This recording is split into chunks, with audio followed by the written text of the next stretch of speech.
आशा करता हूं आप सब बहुत अच्छे होंगे। मेरा नाम है सिद्धांत अग्निहोत्री। स्टडी ग्लोस पे आपका बहुत बहुत स्वागत है। दोस्तों, मैं कुछ सोच रहा था और कुछ डॉट्स कनेक्ट करने की कोशिश कर रहा था। आप मुझे बताइएगा कमेंट बॉक्स में आपको क्या लगता है। आप ही लोगों से शेयर कर सकता हो यार भाई चीज़ें। पहले तो हम खबर कवर करेंगे कि खबरें क्या हैं, पाकिस्तान को लेकर अपडेट्स क्या हैं, और कुछ कहीं ना कहीं कुछ तो गड़बड़ लग रही है, बात करेंगे। लेकिन हमारा जो शानदार आर्टिफिशियल इंटेलिजेंस का कोर्स है, आप इसको अवेल करें। Only 25 seats are left. दुनिया का सबसे सस्ता, मात्र 800 रुपये का ये शानदार एआई का कोर्स। डिस्क्रिप्शन और कमेंट बॉक्स में लिंक दिया है। अगर आप एआई को सीखना चाहते हैं तो 15 अगस्त से क्लास शुरू होगी, आ जाइए। तो बात यह है कि पाकिस्तान को आप उसका पैटर्न देखिए, ठीक है। पहले फरवरी में हमास आता है, हमास मिलता है, मीटिंग करता है, जैश से मिलता है, लश्कर से मिलता है, और उसके बाद फिर आसिम मुनीर अप्रैल के फर्स्ट वीक में, सेकेंड वीक में वो एक स्पीच देता है जिसमें वो हिंदुओं और मुस्लिमों को कंपेयर करता है, और कहीं ना कहीं वो डॉग विसलिंग करता है जिससे आतंकी एक्टिव हो जाते हैं। ये एक प्रॉपर प्लान का पार्ट था कि हम जब इस तरीके की स्पीच देंगे तो समझ लेना कि वक्त आ गया है और अब तुम एग्जीक्यूट करोगे जो तुमने प्लान बनाया है। अभी कुछ गड़बड़ लग रही है। कैसे, मैं आपको बताता हूं। सबसे पहली बात, आसिम मुनी को इनवाइट किया जाता है अमेरिका में। वो अमेरिका जाता है और वहां की धरती से वो फिर से डॉग विस्लिंग टाइप का करता है ना। डॉग तो है ही है, वो विस्लिंग भी कर रहा है। तो डॉग विस्लिंग टाइप का कर रहा है। वो ये कह रहा है कि देखो ऐसा है कि हम ट्रक है, भारत मर्सिडीज है, हम भारत अगर हमसे टकराएगा तो भारत खत्म हो जाएगा। न्यूक्लियर धमकी दी है। लेकिन सबसे बड़ी बात जो उसने ये बोली है, उसने कहा है कि अगर भारत डैम बनाएगा तो हम डैम पे मारेंगे। भारत डैम बनाए और डैम बनाएगा तो हम 5 मिसाइलें मारेंगे। ये पहला पॉइंट हो गया। सेकेंडली उसने ये कहा है, उसने मुकेश अंबानी को टारगेट किया है, उसने भारत के बिलियनियर्स को टारगेट किया है, और उसने ये बोला है कि हम जामनगर की जो रिफाइनरी है हम उस पर हमला करेंगे। जामनगर की जो रिफाइनरी हम उस पर हमला करेंगे। तीसरा पॉइंट ये है कि बिलावल भुट्टो ने कहा है कि हम भारत की 5-6 नदियां जो है वो ले लेंगे। और सबसे बड़ी बात, अभी शहबाज शरीफ ने दोस्तों कल ये बोला कि भारत, पहले अभी खबर ये आई थी कि पाकिस्तान जो है वो रिक्वेस्ट कर रहा है भारत से कि आप सिंधु नदी जो है वो वापस नॉर्मल लेवल पे ले आओ। लेकिन अब शहबाज शरीफ ये कह रहा है कि भारत जो है, हम उसको, अगर तुमने एक बूंद भी हमारा पानी रोका तो तुमको इसका अंजाम जो है वो भुगतना पड़ेगा, और हम इस बार ऐसा हमला करेंगे कि अपने कान पकड़ के रह जाओगे तुम। ये बोला, और उसके बाद काफ़ी हूटिंग हो रही है। वो ये अभी सब बयानबाजी है, आप सबको पता है। लेकिन अभी दोस्तों एम्बेसी में, ये कल की खबर थी कि भारत की इंडियन जो एम्बेसी है वहां पे वो बंद तो ही नहीं। ऐसा तो है नहीं कि हमने डिप्लोमेटिक पूरी तरीके से खत्म कर दिए हैं। गैस सप्लाई रोक दी है, पानी रोक दिया है, जो एसेंशियल सप्लाईज है ना वो इंडियन एम्बेसी को रोक दी गई है, राइट। कहीं शायद ऐसा हो सकता है कि इनकी कुछ प्लानिंग हो कहीं तो हमला करने की। पहले आप इंडस वाटर ट्रीटी के बारे में समझिए। देखिए, हम सबको पता है 1960 में हमने साइन की थी और हमने पाकिस्तान को पैसे के साथ साथ पानी भी दिया था।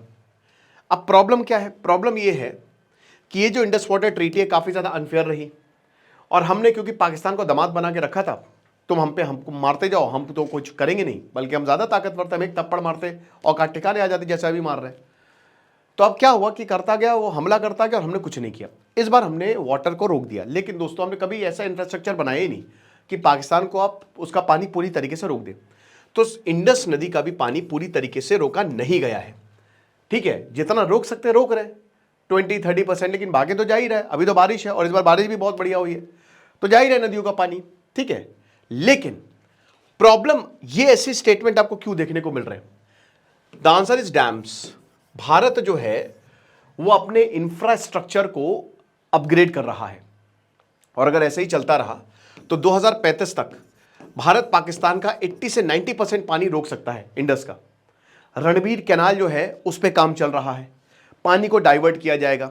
बाकी हमारे और हाइड्रो पावर प्रोजेक्ट तो हैं ही है, जिसको लेकर पाकिस्तान ने कई बार आपत्ति जताई, लेकिन अब हम जो हमारे रुके भी हुए थे ना डैम्स, उसको भी बना रहे हैं। तो इसीलिए ये डर है पाकिस्तान के अंदर, और बार बार आप इस तरीके की स्टेटमेंट जो है वो पाकिस्तान की तरफ से देख रहे हो। पाकिस्तान में एक सीवियर वाटर क्राइसिस है, सीवियर वाटर क्राइसिस दोस्तों, ठीक है ना। कराची का पानी या इनके पास कोई नदियां नहीं है, ये लोअर रिपेरियन स्टेट है, हम है अपर रिपेरियन स्टेट, नदियां भारत से निकल रही हैं और वो पाकिस्तान में जा रही हैं, ठीक है, और अरेबियन सी से मिल रही हैं। तो इनके पास कोई नदी नहीं है जो इनको इनकी प्यास बुझा सके, जो क्योंकि हिमालय इधर साइड है तो सारी नदियां जो इधर से ही निकल रही हैं। तो भारत के पास पूरी ताकत है कि भारत नदियों को रोक सकता है, राइट। तो अब क्या है कि इन 24 करोड़ लोग हैं, पूरा पानी पे चलता है इनका पंजाब। 80% सिंधु का पानी एग्रीकल्चर में 80% इनका पानी लगता है। तो जाहिर सी बात है कि भारत जब डैम बना लेगा तो भारत अपने हिसाब से कंट्रोल कर सकता है और पाकिस्तान को बिना कोई युद्ध किए झुका सकता है। तो इसीलिए ये बार बार बोल रहे हैं कि अगर तुमने डैम्स बनाए तो हम बम मार देंगे, हम मिसाइल मार देंगे। कुछ नहीं होने वाला, क्योंकि भारत ने साफ कर दिया है कि अब अगर पाकिस्तान कुछ भी करेगा तो this will be act of war. और इस वजह से पाकिस्तान इतना ज्यादा डरा हुआ है कि वो लगभग हर देश के पास गया है कि हमको मदद करिए, और वो अमेरिका से भी गया। अब आपको नहीं पता कि अमेरिका से पाकिस्तान ने क्या डील की है। देखिए, सीपेक को फायदा होगा क्योंकि अमेरिका ने कहा है कि बीएलए एक टेररिस्ट ऑर्गेनाइजेशन है, तो जाहिर सी बात है सीपेक को फायदा मिलेगा। लेकिन कहीं ना कहीं पाकिस्तान का अमेरिका के इसका करीब जाना, China is okay with it, unless उनके इंटरेस्ट को कोई प्रॉब्लम ना हो। तो चाइना कहता है कि ठीक है आप, क्योंकि भाई सीपेक चाइना पैसा $65 बिलियन लगा है, तो अगर अमेरिका आएगा तो वो तो ये वही बात होगी ना कि मेरा तो काम चल रहा है। चाइना को कि पाकिस्तान से प्यार थोड़ी ना है, वो तो पाकिस्तान ने अपने आप को बेच दिया है मुजरा करके। तो इसलिए चाइना कह रहा है कि ठीक है भैया मुजरा करते रहो, हमको क्या प्रॉब्लम है, हम तो इंजॉय करेंगे। और अगर अब अमेरिका भी मुजरे का मजा लेने आ रहा है तो वो भी ले मजे, हमारा काम तो चलता रहेगा। तो ये पूरा का पूरा गेम प्लान है।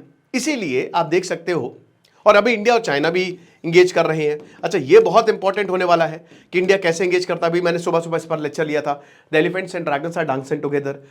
बट द थिंग इज कि ये बार बार स्टेटमेंट देना कहीं ना कहीं कुछ बड़ा इंडिकेट कर रहा है। अब इंटेलिजेंस एजेंसीज के पास ये जाहिर सी बात है इनपुट्स होंगे। हम पाकिस्तानी को बिल्कुल भी सीरियसली नहीं लेते क्योंकि उनकी आदत है आलतू फालतू बातें बोलना। लेकिन दोस्तों, आसिम मुनीर जो है, अगर वो कुछ बोल रहा है तो ये मैंने आपको पहले भी बताया था और अभी भी बता रहा हूं, तो उसको सीरियसली लेने की जरूरत है, क्योंकि इसके बोलने के बाद ही पहलगांव हमला हुआ था और इस समय आईएसआई को दोबारा से पैसे मिलने शुरू हो चुके हैं। अभी तक इनके पास पैसे नहीं थे, अब ये डिस्ट्रक्शन मोड पे चलते हैं तो इनको पैसे मिलने शुरू हो चुके हैं, तो उस पैसे का एक गलत इस्तेमाल कर सकते हैं। खालिस्तान का भी इशू अभी मैंने लेक्चर लिया था कि किस तरीके से वो बहुत तेजी से आगे बढ़ रहा है। यूके, अमेरिका, कनाडा, ऑस्ट्रेलिया, यहां कुछ नहीं हो रहा है, पूरी एम्बेसी खोल के बैठ गए हैं, कुछ नहीं, नथिंग इज हैपनिंग देयर। तो कहीं ना कहीं इंडिया को ये चीजें देखनी पड़ेंगी, और जो इस तरीके की स्टेटमेंट दिए जा रहे हैं, कहीं ना ऐसा ना हो कि शायद ये कुछ बड़ी प्लानिंग कर रहे हो। लेकिन दोस्तों, एक चीज तो क्लियर है कि अगर अब कुछ होता है सो इंडिया विल, मतलब फिर नहीं छोड़ेगी इंडिया, ठीक है।